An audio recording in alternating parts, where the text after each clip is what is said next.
P Sadhu Singh composite विद्यालय मानवी में। देखिए बच्चों, बात कर रहे हैं हम ब्याज पर, इंटरेस्ट। आप सभी लोग इस बात से परिचित होंगे, गांव में भी आप लोग ब्याज पे पैसा देते होंगे या लेते होंगे। या हम गणितीय ब्याज की बात कर रहे हैं। ब्याज दो प्रकार की होती है, एक तो साधारण ब्याज, कौन सी?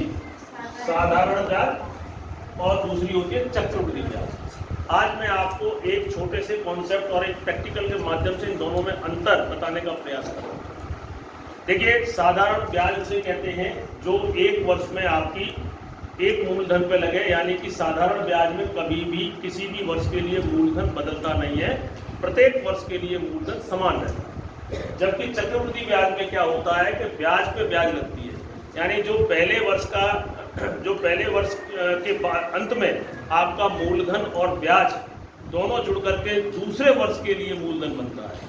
फिर दूसरे वर्ष के अंत में दूसरे वर्ष तक का ब्याज और मूलधन मिलाकर के तीसरे वर्ष के लिए आपका मूलधन, इसे हम चक्रवृद्धि ब्याज कहते हैं। देखिए, हम इसको प्रैक्टिकल के माध्यम से समझते हैं। यह बच्चा है ना, ये आप मान लीजिए साधारण ब्याज पर मेरे से 100 रुपये लेके जा रहा है। कितने? 100 रुपये साधारण ब्याज। ये दोनों बच्चे मेरे से 2-2 साल के लिए पैसा ले रहे हैं। कितने साल के लिए? 2 साल। और इसको भी मैंने 100 रुपये दिए 2 साल के लिए। ये भी 2 साल के लिए, ये भी 2। अंतर यह है कि इसने मुझसे साधारण ब्याज पे पैसा लिया है, इसने मुझे चक्रवृद्धि ब्याज पे लिया। दोनों को मैं 10% ब्याज पे दे रहा हूँ। तो देखिए यहाँ पर 100 का 10%, 100 का 10% कितना होता है? 10। तो एक वर्ष के बाद दोनों की ब्याज 10 रुपया बढ़ जाएगी, ठीक है ना। तो ये मैंने उधार दिया। 1 साल के बाद इस बच्चे के पास कितने हो गए? 110। इस बच्चे के पास कितने हो गए? इसके पास भी कितने हो गए? 1 साल पर। देखिए यहाँ पे एक विशेषता देखिए, चक्रवृद्धि ब्याज हो चाहे साधारण ब्याज हो, एक वर्ष में दोनों का जो मिश्र धन होता है, अंतिम धन होता है, वो समान होता है। अब दोनों में दूसरे साल के लिए अंतर आता है। ये साधारण ब्याज वाला है तो दूसरे साल भी उसे इसी पे ब्याज मिलेगा, इस पे नहीं मिलेगा, इस पे ब्याज नहीं मिलेगा, केवल इस पे मिलेगा। और 100 पे ब्याज कितना होगा? 100 का 10% कितना हो गया? 10। तो इसे 10 रुपये और मिलेंगे।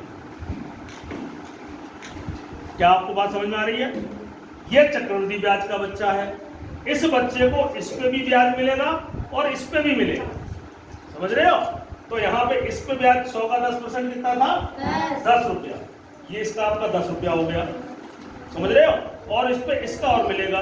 तो 10 का 10% क्या होता है? 10 का 10%, 10 गुणा 10/100। तो ये आपका कट गया 1 रुपया, यानी इसको 1 रुपया और मिलेगा। यानी ये जो ब्याज का, इसको 1 रुपया और मिलेगा। अब इसके पास कुल कितने रुपए हो गए? 120। इसके पास कितने हो गए? 121। यानी कि इसको 1 रुपया ज्यादा। 2 वर्ष के बाद इसे 120, इसे 121 रुपए मिलेंगे। दोबारा समझ लें, साधारण ब्याज पे हर बार इस 100 के नोट पे ही ब्याज लगेगी, और चक्रवृद्धि ब्याज में एक पर 100 रुपए पे भी मिलेगा और 10 रुपए पे भी मिलेगा। इस प्रकार इसे 121 रुपए मिलेंगे और इसे केवल 120। कितने लोगों को समझ में आया? बहुत बहुत धन्यवाद।